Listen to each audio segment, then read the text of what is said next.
चलिए हम आज आपको बताएंगे कोशिका क्या है। इस चैप्टर के अंतर्गत आपको पढ़ना है कोशिका, कोशिका की संरचना और कोशिकांग के बारे में। कोशिकांग में जो भी है, केंद्रक है, अंतःप्रदत्त जलिका है या एंडोप्लाज्मिक रेटिकुलम जिसको कहते हैं, राइबोसोम है, जो भी चीजें हैं उसको बताई जाएगी। सबसे पहले आप देख लीजिए कि कोशिका क्या है, यानी कि सेल क्या है। तो किसी भी जीव की सबसे छोटी इकाई कोशिका होती है। बहुत सारी कोशिकाएं मिलकर के ऊतक का निर्माण करती हैं, बहुत सारे ऊतक मिलकर के अंग का निर्माण करते हैं और बहुत सारे अंग मिलकर के अंग तंत्र का निर्माण करते हैं, अंग तंत्र। और बहुत सारे अंग तंत्र मिलकर के एक जीव का निर्माण करते हैं। मतलब एक जीव के निर्माण के लिए इन सारी प्रक्रियाओं से गुजरना पड़ता है। यानी सबसे पहले कोशिका का निर्माण, फिर बहुत सारी कोशिकाएं मिलकर के ऊतक का निर्माण करती हैं, बहुत सारे ऊतक मिलकर के अंग का निर्माण करते हैं और बहुत सारे अंग मिलकर के अंग तंत्र का निर्माण करते हैं और बहुत सारे अंग तंत्र मिलकर के एक नए जीव का निर्माण करते हैं। अब सबसे पहले आप देखिए कोशिका क्या है या सेल क्या है, और इसके अंतर्गत एक सारांश आपको बताएंगे सबसे पहले, फिर एक एक करके हम आपको बताते जाएंगे कि बाह्य आवरण में क्या क्या पढ़ना है आपको, जीव द्रव्य क्या होता है इसके बारे में क्या पढ़ना है, रिक्तिका या राजधानी क्या होता है इसके बारे में क्या पढ़ना है। तो सबसे पहले एक सारांश देख लीजिए, नोट कर लीजिएगा। यहाँ से क्वेश्चन पूछा जाता है, किसकी खोज किसने की थी, ये सारी बातें आपको बताई जाएंगी। कोशिका या सेल, कोशिका जीव की सबसे छोटी इकाई है और कहा जाता है यह एक आधारभूत इकाई है जिसको कार्यात्मक और संरचनात्मक इकाई भी कहते हैं। अब कार्यात्मक या संरचनात्मक इकाई क्यों कहते हैं? कार्यात्मक इसलिए है क्योंकि जो जीव के अंतर्गत, जो जीव के अंदर सारी प्रक्रियाएं होती हैं वो कोशिका के अंदर ही संपन्न होती हैं, इसलिए इसको कार्यात्मक इकाई कहते हैं। और संरचनात्मक इकाई इसलिए कहते हैं क्योंकि प्रत्येक जीव की संरचना जो होती है वो सेल से होती है, यानी कि कोशिका से होती है। तो आप देख लीजिए कोशिका की खोज सबसे पहले रॉबर्ट हुक ने 1665 ईस्वी में किया। यहाँ लिखा हुआ है, देख लीजिए, रॉबर्ट हुक ने कोशिका की खोज 1665 ईस्वी में किया। इन्होंने क्या किया कि कार्क की एक महीन झिल्ली को, महीन काट को सूक्ष्मदर्शी से देखा तो उसमें मधुमक्खी के छत्ते जैसी कुछ संरचना दिखाई दी, जिसको इन्होंने सेलुला नाम दिया। सेलुला, शुरू में जो कोशिका है इसको क्या कहा? रॉबर्ट हुक ने सेलुला कहा। बाद में यही सेलुला सेल कहलाने लगा, यानी कोशिका कहलाया। तो कोशिका, अगर क्वेश्चन पूछा जाता है कोशिका की खोज किसने की थी, तो आप बताएंगे कोशिका की खोज रॉबर्ट हुक ने की थी। कब? 1665 ईस्वी में। अब इस कोशिका के अंतर्गत आपको क्या क्या चीजें पढ़नी है इसको आप देख लीजिए। सबसे पहले हमने आपको बताया था इसके पहले कि पादप कोशिका क्या है, जंतु कोशिका क्या है, यूकैरियोटिक और प्रोकैरियोटिक कोशिका। आज हम इसको नहीं बताने वाले हैं, पहले आप देख लीजिए कि इसके अंतर्गत क्या पढ़ना है और इसका सारांश। बाह्य आवरण है। सबसे पहले कोई भी कोशिका, चाहे वो जंतु कोशिका हो चाहे पादप कोशिका हो, जब भी आप इसको बताएंगे या पढ़ाएंगे तो सबसे पहले उस क्या मिलेगा आपको? बाह्य आवरण मिलेगा। जैसे मान लीजिए, यहाँ हम आपको बता देते हैं, जैसे मान लीजिए ये आपका ये जंतु कोशिका है, तो जंतु कोशिका में सबसे पहले ये मिलेगा आपको मेम्ब्रेन, प्लाज्मा मेम्ब्रेन, जंतु कोशिका का ये बाह्य आवरण। अब इस बाह्य आवरण में भी देखिए कुछ जंतु कोशिकाओं में और पादप कोशिकाओं में यही अंतर है कि बाह्य आवरण भी दो प्रकार के होंगे आपके। एक होगी जीव द्रव्य कला जिसको कहते हैं प्लाज्मा मेम्ब्रेन या कह सकते हैं कोशिका कला। दूसरा है कोशिका भित्ति जिसको कहेंगे सेल वॉल। ध्यान रहे, कहीं कहीं पूछा जाता है सेल वॉल क्या है, तो सेल वॉल या किसमें उपस्थित होता है। अब यहाँ देखिए जीव द्रव्य कला और कोशिका कला, ये जंतु और पादप दोनों में पाए जाते हैं। और कोशिका भित्ति जो होती है सेल वॉल, ध्यान रहे, वो केवल पादप कोशिकाओं में पाई जाती है। यानी कि जो ये प्लाज्मा मेम्ब्रेन है इसके ऊपर एक बहुत ही मोटी, कहते हैं दृढ़ आवरण होती है। उस दृढ़ आवरण को क्या कहते हैं? कोशिका भित्ति। ये ये किसमें पाई जाती है? केवल पादप में पाई जाती है। और ये किसका बना होता है? बार बार क्वेश्चन पूछा गया है किसका बना होता है, तो आप बताएंगे यह सेलुलोज का बना होता है। कौन? कोशिका भित्ति। जबकि जीव द्रव्य कला या कोशिका कला या कह सकते हैं प्लाज्मा मेम्ब्रेन, यह जंतु व पादप दोनों में पाई जाती है। और यह किससे बनी होती है? प्रोटीन व लिपिड की। अब देखिए ये केवल किसमें पाई गई? जंतु व पादप। ये महीन आवरण जो होता है, यानी अंदर जो आपकी कोशिका द्रव्य है या कहते हैं कोशिकांग है, बहुत सारे जीव द्रव्य है, इनके ऊपर क्या पाया जाएगा? ये होगा आपका जीव द्रव्य कला, ये दोनों में होगा, पादप कोशिका और जंतु कोशिका दोनों में। और कोशिका भित्ति केवल पादप कोशिकाओं में इसी जीव द्रव्य कला के ऊपर एक दृढ़ आवरण, एक मोटा आवरण पाया जाता है जो कोशिकांगों की सुरक्षा करता है, जो कोशिका की सुरक्षा करता है, कह सकते हैं उसको क्या कहते हैं? कोशिका भित्ति या सेल वॉल। अब आप देखिए कोशिका भित्ति के बारे में जान गए और जीव द्रव्य कला के बारे में। अब उसके बाद आपको क्या पढ़ना है? अब देखिए इस बाह्य आवरण को आपने पढ़ लिया, जो ये बाह्य आवरण है इसके विषय में आपने देख लिया क्या होता है। अब जब इसके अंदर हम जाएंगे, ये मान लीजिए बाह्य आवरण है, इसी के ऊपर आपका कोशिका भित्ति भी होगा पादप कोशिकाओं में। अब जीव द्रव्य के बारे में, जीव द्रव्य क्या होता है? इस कोशिका भित्ति के अंदर या कोशिका में जो भी जीवित पदार्थ हैं, इन सभी जीवित पदार्थों को क्या कहते हैं? कोशिका जीव द्रव्य कहते हैं।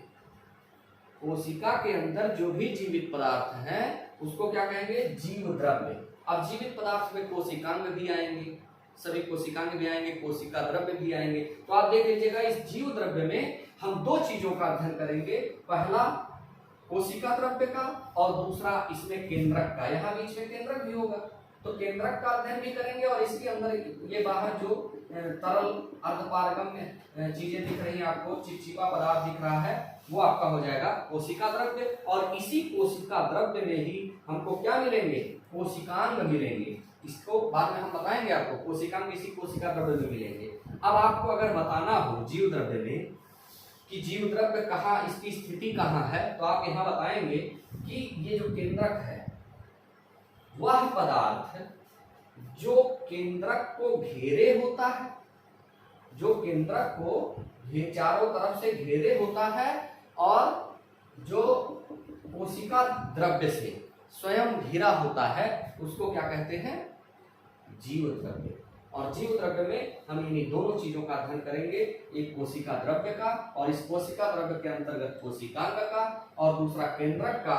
और केंद्रक में आप केंद्रक कला, उस केंद्रक द्रव्य, इन सब चीजों का अध्ययन करेंगे। अब आप देखिए जीव द्रव्य की खोज अगर पूछा जाए किसने किया था, तो आप बताएंगे जीव द्रव्य की खोज डुजार्डिन। जीव द्रव्य की खोज किसने की थी? डुजार्डिन ने। यह कहाँ पाया जाता है? ये जंतु व पादप कोशिका दोनों में पाई जाती है जीव द्रव्य।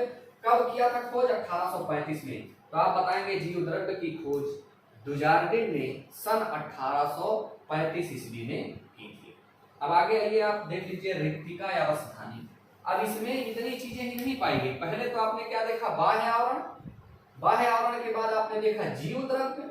अब जीव द्रव्य के बाद आप देखेंगे इसी में आपको मिलेगा रिक्तिका या रसधानी। देखिए ऐसे। अब रिक्तिका या रसधानी के बारे में आपको बताया जाएगा, लेकिन इतना जानते रहिएगा, दोनों चीजों को स्पष्ट करते चलिए यहीं पे कि पादप कोशिकाओं में रिक्तिकाएं कैसी होती हैं और जंतु कोशिकाओं में कैसी होती हैं। जो ये रसधानी है वो पादप में बड़ी होती है। आपने देखा होगा ये जो पादप कोशिका बनाया गया था उसमें 1 या 2 आपको संख्या में मिली होंगी।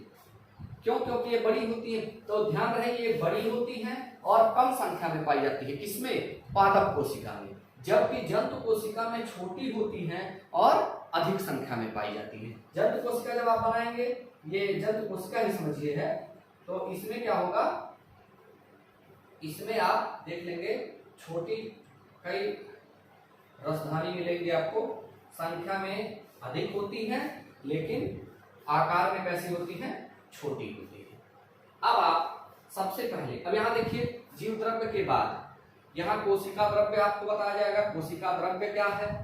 कोशिका द्रव्य में बहुत सारे कोशिकांग होते हैं। कोशिका द्रव्य की स्थिति पूछी जाए कहाँ है तो आप बताएंगे ये आपका है प्लाज्मा मेम्ब्रेन, यानी कह सकते हैं जीव द्रव्य कला।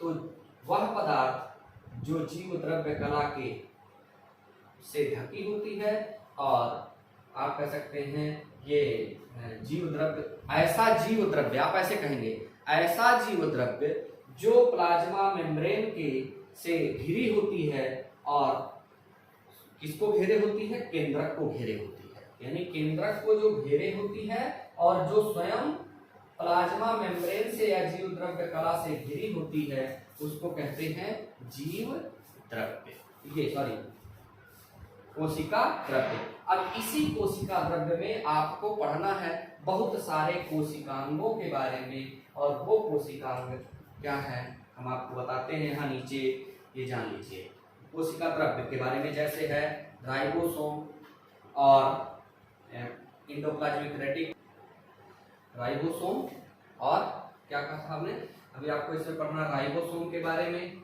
अंतःप्रद्रव्य की जालिका के बारे में, माइटोकॉन्ड्रिया के बारे में, और लाइसोसोम के बारे में, सेंट्रोसोम के बारे में। अब आप देख लीजिए एक एक करके, क्योंकि ये सारांश एक जगह बताया जा रहा है, एक जगह नोट कर लीजिएगा इसको। उसके बाद एक एक करके कोशिकांगों के बारे में आपको बताया जाएगा, माइटोकॉन्ड्रिया उसका चित्र कैसे बनेगा, उसमें क्या क्या क्वेश्चन पूछे जाते हैं और उसके बारे में उसके कार्य क्या है, ये सब आप देखते रहेंगे। अब देखिए कोशिकांग में के.आर. पोर्टर ने ये कोशिकांगों के बारे में सबसे पहले एक एक करके आप देखते रहिए। सबसे पहले आप देखेंगे अंतःप्रद्रव्य की जालिका, जिसको अंग्रेजी में कहते हैं एंडोप्लाज्मिक रेटिकुलम। अंतःप्रद्रव्यकीय जालिका क्या होता है, इसकी खोज जो है के.आर. पोर्टर ने 1945 ईस्वी में की थी।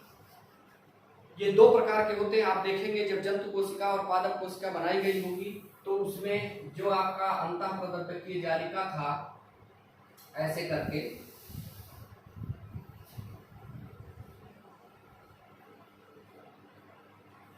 इसमें जो है अंतःप्रद्रव्यकीय जालिका जो होगा जिसमें राइबोसोम ऐसे मिले होंगे, और कुछ में जो है देखिए अंतःप्रद्रव्यकीय जालिका में चित्र इसका इस तरह से मिला होगा। उसमें यहाँ पे आप देखेंगे कि दो प्रकार के अंतःप्रद्रव्यकीय जालिका या ई.आर. कह सकते हैं एंडोप्लाज्मिक रेटिकुलम मिलेंगे। एक होगा कणिकामय, जिसमें क्या होता है ये राइबोसोम्स चिपके होते हैं। ये क्या है, राइबोसोम्स। राइबोसोम्स अगर चिपके हुए हैं तो आप कहेंगे कणिकामय, या कह सकते हैं रफ, मतलब रफ एंडोप्लाज्मिक रेटिकुलम या कणिकामय अंतःप्रद्रव्यकीय जालिका। कणिका का मतलब इसमें राइबोसोम चिपके हुए हैं, थोड़ा खुरदरा दिखाई पड़ता है। और दूसरा होगा अकणिकामय, यानी ये चिकना होता है, इसमें राइबोसोम चिपके नहीं होते हैं, इसलिए ये साफ सुथरा दिखाई पड़ता है, इसीलिए इसको कहते हैं अकणिकामय एंडोप्लाज्मिक रेटिकुलम। अब देखिए तो अंतःप्रद्रव्यकीय जालिका में आप यहाँ क्या क्या चीजें नोट करनी है आपको। पहला, के.आर. पोर्टर ने 1945 ईस्वी में इसकी खोज की थी। दो प्रकार के एंडोप्लाज्मिक रेटिकुलम के बारे में इन्होंने बताया। पहला बताया कणिकामय और दूसरा बताया अकणिकामय। कणिकामय में क्या था, राइबोसोम चिपके हुए थे, और अकणिकामय वो चिकना था जिसमें राइबोसोम चिपके नहीं थे। अब आप देख लीजिए बहुत इंपॉर्टेंट कोशिकांग है माइटोकॉन्ड्रिया। इसको बाद में बताया जाएगा आपको कि माइटोकॉन्ड्रिया का चित्र कैसे बनाया जाए, लेकिन जानते रहिए यहीं पे माइटोकॉन्ड्रिया को कोशिका का पावर हाउस कहते हैं। कोशिका का, ध्यान रहे, कोशिका का पावर हाउस इसको कहते हैं, कोशिका का पावर हाउस माइटोकॉन्ड्रिया को। और इसकी खोज किसने की, बहुत बार पूछा जाता है कि माइटोकॉन्ड्रिया की खोज किसने की, तो आप बताएंगे माइटोकॉन्ड्रिया की खोज अल्टमान ने 1882 ईस्वी में की थी। तो दो चीजें यहां देख लीजिए, कोशिका का पावर हाउस माइटोकॉन्ड्रिया को कहा जाता है, खोज अल्टमान ने 1882 ईस्वी में की। आगे देख लीजिए गोल्जी काय, जिसको गोल्जी बॉडी भी कहते हैं या गोल्जी कॉम्प्लेक्स भी कहते हैं। ये इतना जानते रहिए, इसमें इसकी खोज कैमिलो गोल्जी ने 1898 ईस्वी में की थी। अब आगे आप आइए लवक के बारे में। आपने देखा होगा लवक के बारे में, प्लास्टिक के बारे में। लवक 3 प्रकार के होते हैं, हरित लवक, वर्णी लवक और अवर्णी लवक। जो हरित लवक होता है, नाम से स्पष्ट है हरित, यानी कि इसमें क्लोरोफिल उपस्थित होता है। इसी क्लोरोफिल के उपस्थित होने के कारण इसका रंग हरा होता है। मतलब पौधों में हरा रंग जो होता है वो किसके कारण होता है? क्लोरोफिल के कारण होता है। यानी क्लोरोफिल किसमें उपस्थित होता है? हरित लवक में। यानी ये हरित लवक, प्लास्टिक का जो पहला भाग था हरित लवक, इसमें क्लोरोफिल, ध्यान दें, क्लोरोफिल उपस्थित होता है और ये पौधों को हरा रंग प्रदान करता है। अगला है वर्णी लवक। नाम से स्पष्ट है, वर्ण माने रंग, यानी कि ये रंगीन होता है और रंगीन होने के नाते ये फूलों को रंग प्रदान करता है। ये फूलों को रंग प्रदान किया। अब देखिए तीसरा है अवर्णी लवक, यानी अवर्णी मतलब रंगहीन। ये रंगहीन होता है, ये रंग प्रदान नहीं करता है। यानी इसमें तीनों में महत्वपूर्ण काम क्लोरोफिल का है, जो पौधों को हरा रंग प्रदान करेगा। इसमें हरित लवक में क्लोरोफिल पाया जाता है, वर्णी लवक रंगीन होता है जो फूलों को रंग प्रदान करता है, और अवर्णी लवक रंगहीन होता है। अब यहाँ भी आप देख लीजिए, इस प्लास्टिक में 2 बातें और खोज किसने की थी और किसने शब्द दिया था। देखिए शब्द दिया था सिम्पर ने, लवक शब्द दिया था 1885 में, किसने? सिम्पर ने। और इसकी खोज की थी हैकल ने, कब? 1865 ईस्वी में। ध्यान रहे 1865 ईस्वी में लवक की खोज की थी इसने, हैकल ने। जबकि शब्द अगर पूछा जाएगा, यहाँ कंफ्यूजन होता है, अगर पूछा गया कि लवक शब्द सबसे पहले किसने दिया था तो ध्यान रहे सिम्पर। चलिए आगे, अब आपको बताते हैं एक महत्वपूर्ण कोशिकांग के बारे में, और राइबोसोम। राइबोसोम की खोज 1905 ईस्वी में पैलाडे ने की थी, PALADE है, तो पैलाडे याद रहे। और इन्होंने राइबोसोम को 2 भागों में बांटा, एक 70S राइबोसोम और एक 80S राइबोसोम। 70S और 80S राइबोसोम, इसको बताया जाएगा जब राइबोसोम आपको बताएंगे तो दोनों के चित्र बना करके स्पष्ट किए जाएंगे। 70S राइबोसोम क्या है और 80S राइबोसोम क्या है। अब देखिए, लेकिन इसमें जो महत्वपूर्ण बात है, ये राइबोसोम में से प्रोटीन का संश्लेषण होता है। अब यहाँ देखिए 70S और 80S जो है इसका पैमाना है, बताया जाएगा। तो 70S और 80S ये RNA और प्रोटीन के बने होते हैं। इसी कारण से 70S और 80S जो होते हैं ये RNA और प्रोटीन के बने होते हैं, इसीलिए इसको राइबो न्यूक्लियो प्रोटीन कहते हैं, राइबो न्यूक्लियो प्रोटीन। और यहाँ इसमें क्या होता है, प्रोटीन का संश्लेषण होता है। अब आगे देखिए लाइसोसोम क्या है। लाइसोसोम, ध्यान रहे, लाइसोसोम केवल जंतु कोशिकाओं में पाया जाता है। लाइसोसोम कहाँ पाया जाएगा? केवल जंतु कोशिका में। और इसमें जो क्वेश्चन पूछा जाता है, यहाँ से क्या क्वेश्चन निकल के आता है कि इसको आत्महत्या की थैली कहते हैं। ये आत्महत्या की थैली, क्योंकि ये बहुत सारे एंजाइम सिक्रेट करते हैं। कभी कभी क्या होता है, ये जब वो थैली अंदर होती है अगर वो फट गई तो ये कोशिका को ही मार डालती है। इसलिए बताया जाएगा आपको चित्र सहित, तो बाद में एक एक करके जब बताएंगे तो हम आपको बताएंगे इसमें इसको आत्महत्या की थैली क्यों कहा जाता है। ध्यान रहे लाइसोसोम को लयनकाय भी कहते हैं। अब अंतिम है आपका, इसके बाद है सेंट्रोसोम। इसको भी ध्यान रखिएगा कि ये भी जंतु कोशिकाओं में पाया जाता है, केवल जंतु कोशिकाओं में, यानी कि पादप कोशिका में ये अनुपस्थित होता है, लाइसोसोम भी और सेंट्रोसोम भी। तो ये भी केवल जंतु कोशिकाओं में पाया जाता है, और इसको एक नाम से और जानते हैं, कहते हैं इसको तारक काय। तो कोशिका में आपको जो है इतनी ही बातें बताई जाएंगी।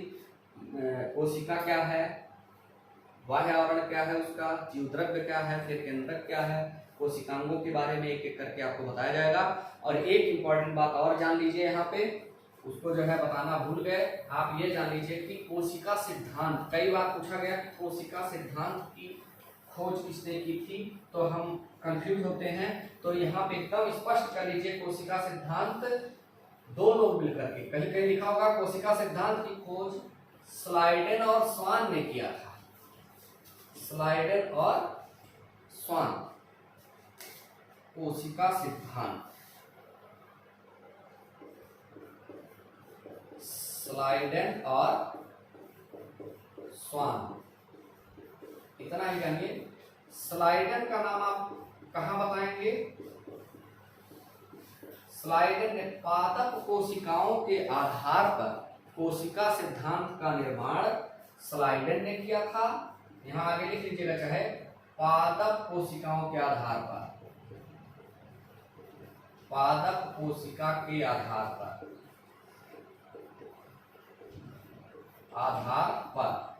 और स्वान, नाम पूरा है थियोडर स्वान, लेकिन स्वान लिख करके ऐसे आता है, आप समझ जाइएगा।